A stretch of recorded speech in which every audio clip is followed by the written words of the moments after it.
में हम detail discussion करने वाले हैं about the ADJ examination in the district जज cadre in the state of Rajasthan. As you all know, recently Honorable Rajasthan High Court notified several vacancies in the cadre of district judge.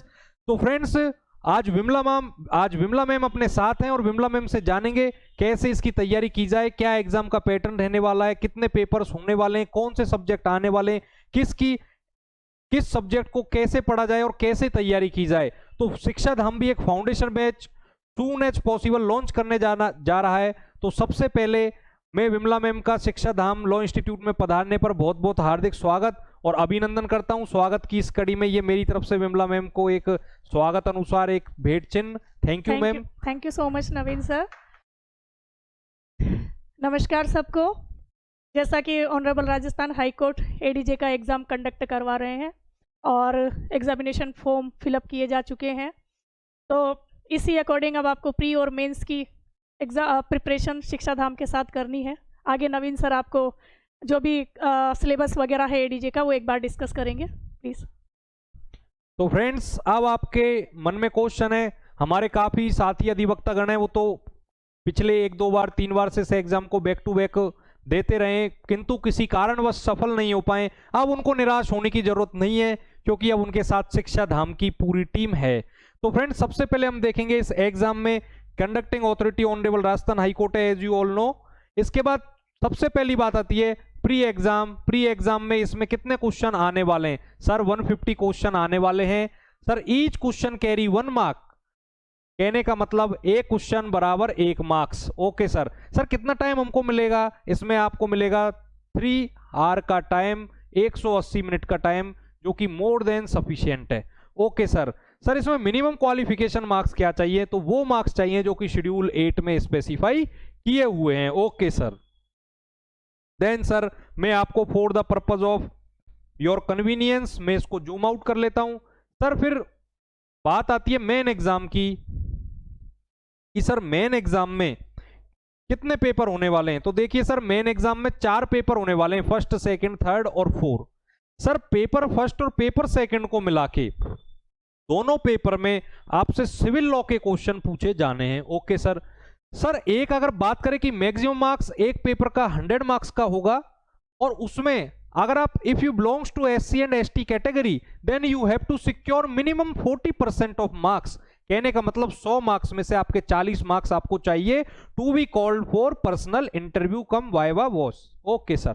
अगर if you belongs to general category, EWS category, OBC category then you have to obtain minimum 45% of marks. Sir paper second में भी वही स्थिति है. Paper third, paper 4. Paper third होने वाला है आपका क्रिमिनल लॉ का. Okay sir. पेपर 4 होने वाला है आपका लैंग्वेज का प्लस जजमेंट राइटिंग का.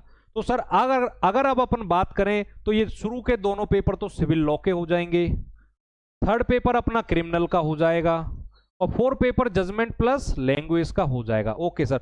लेकिन सर 4th पेपर में आपको मिनिमम क्वालिफिकेशन जो मार्क्स है वो 36 है. सर इतने से मार्क्स लाने. सर ये मार्क्स क्वालिफाई मार्क्स है, ये नहीं सिक्योर होते हैं. लास्ट टाइम 4 कैंडिडेट्स को फाइनली इंटरव्यू के लिए कॉल किया था out of 120 vacancies and finally they got selected. हमारे साथ विमला मैम जुड़े हैं और हमको इस मैम के पूरे एक्सपीरियंस का एक वास्ट एक्सपीरियंस है. मैम ने एडीजे के एमपी एडीजे राजस्थान में 2-3 बार एडीजे का एग्जाम दिया है, मेंस को भी लिखा है. कुछ एक मार्क्स का इनका जो भी रहा है, जो डेस्टिनी अपनी अपनी है. इसके बाद अब अपन डिस्कस करेंगे कि सर इस प्री का क्या सिलेबस रहने वाला है. तो देखिए सर प्री एग्जाम का जो सिलेबस है वो आपकी स्क्रीन के समक्ष है जी. तो सर प्री में क्या होने वाला है कि आईपीसी, इंडियन एविडेंस एक्ट और सीआरपीसी इनको मिला के सर 25 मार्क्स है. ऐसे ही सीपीसी, टीपी और कॉन्ट्रैक्ट एक्ट 25 मार्क्स है. सर 50 मार्क्स यहीं कवर हो गए आपके out of 150 marks. Okay sir.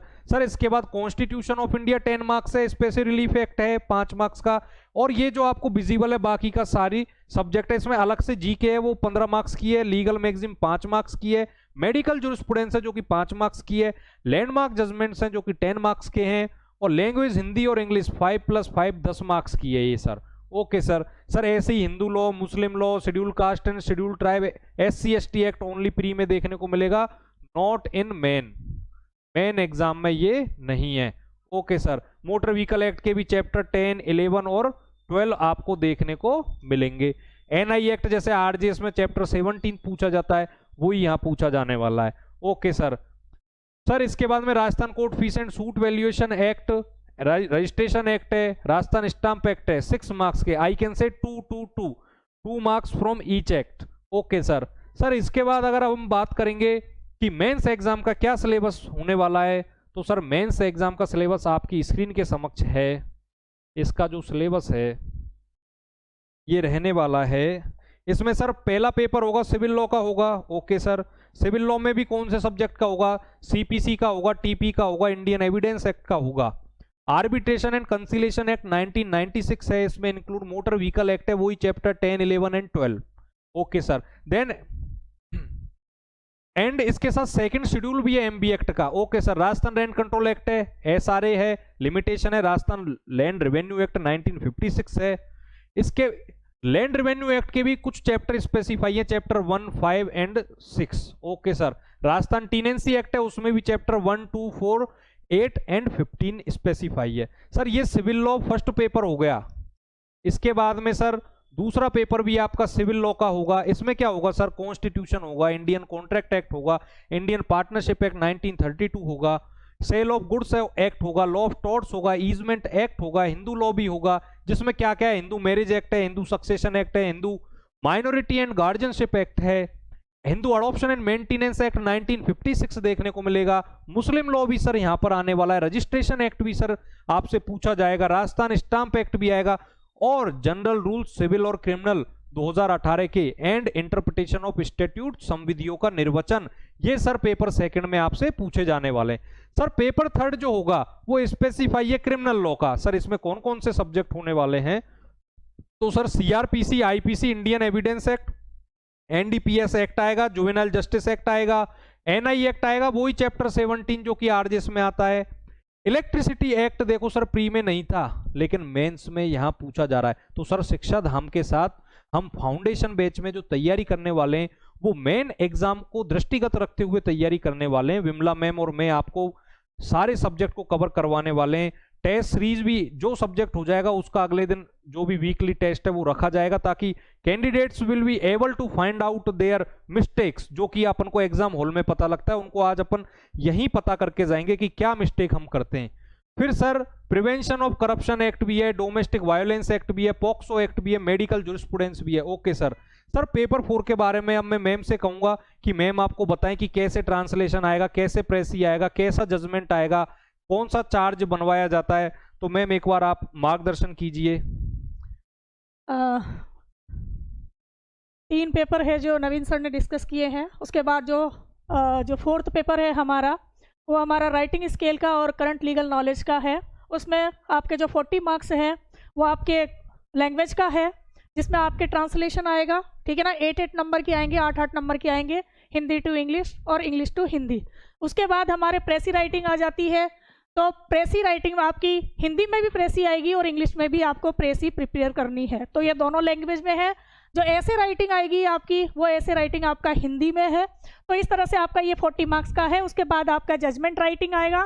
तो जजमेंट राइटिंग में आपके सेटलमेंट ऑफ इशू है, फ्रेमिंग ऑफ चार्ज है, writing of judgement and order है। ये आपका 40 मार्क्स का होगा। और उसके बाद आपके जो 20 मार्क्स का होगा वो है आपके honourable supreme court, honourable high court के जो लैंडमार्क जजमेंट है। इनको आपको, क्योंकि 10 मार्क्स की आएंगे ये, तो इसीलिए इनको आप जो डिटेल में है वो डिटेल में आपको जो ऑनरेबल हाई कोर्ट के और सुप्रीम कोर्ट के जो जजमेंट है उनको डिटेल में आपको प्रिपेयर करना है। तो ये सिलेबस है।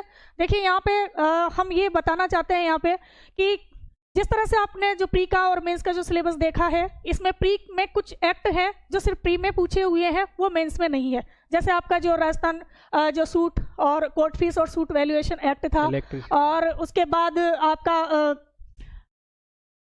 इलेक्ट्रिसिटी, उसके बाद आपके जो मेंस में है वो आपके जैसे इलेक्ट्रिसिटी एक्ट आ गया आपका। उसके बाद आपका आर्बिट्रेशन एंड कंसिलेशन एक्ट है। उसके अलावा आपके सिविल और क्रिमिनल रूल है, आपके ईजमेंट राइट है, टॉर्ट्स है। तो इस तरह के हैं जो आपके मेंस में ही है। तो कई जो भी है जो प्रिपरेशन कर रहे हैं वो ये देखते हैं कि नहीं, अभी हमें सिर्फ क्या नाम से प्री का जो सिलेबस है उसी पे फोकस करना है, मेंस पे नहीं करना, तो हमें मेंस के लिए इतना टाइम नहीं मिलता है। हमें जो सब्जेक्ट पूरा जो प्री का और मेंस का जो प्रेस्क्राइब किया है उसको अपन को एक बार डिटेल में अभी अपन इसको तैयार करना है। आगे मैं नवीन सर से बोलूंगी। तो सर सारी जानकारी मेरे हिसाब से आपको ऊपर की जो है पैटर्न एग्जामिनेशन वगैरह सारा आपको मिल चुका है। मिनिमम मार्क्स लाओ, इंटरव्यू में जाओ और सिलेक्शन पाओ। ठीक है सर। सर इसके बाद बात आती है कि सर इंटरव्यू कितने मार्क्स का होता है। सर इंटरव्यू 50 मार्क्स का होता है। Minimum criteria has been removed by the honourable Rajasthan high court कि आपको 9 मार्क्स लाने या 7 लाने, वो अब नहीं है सर। सर इसके बाद में अगर मैं बात करूं कि सर अब आप क्या करवाने वाले हो, तो सर हम हमारी शिक्षा धाम की पूरी टीम के साथ, इंक्लूडिंग हिंदी और इंग्लिश की बेस्ट फैकल्टी के साथ, आपको एडीजे की संपूर्ण तैयारी करने वाले हैं, including major, minor, judgement writing plus landmark judgement of honourable Rajasthan high court and honourable supreme court of India. तो सर ये बैच कमेंस होगा from 14th of August 2024, that is on Wednesday. ये बुधवार से इसको प्रारंभ किया जा रहा है। 8 से 10 स्टूडेंट्स की क्वेरी थी मैम के पास भी, मेरे पास भी, तो हमने सोचा कि it is right time to start this foundation batch. अभी एडीजे की डेट भी नहीं आई है, तो हमें आज से ही तैयारी में लग जाना है और शिक्षा धाम के साथ जुड़ के अब तैयारी को देंगे नया आयाम। Thank you so much friends, thank you.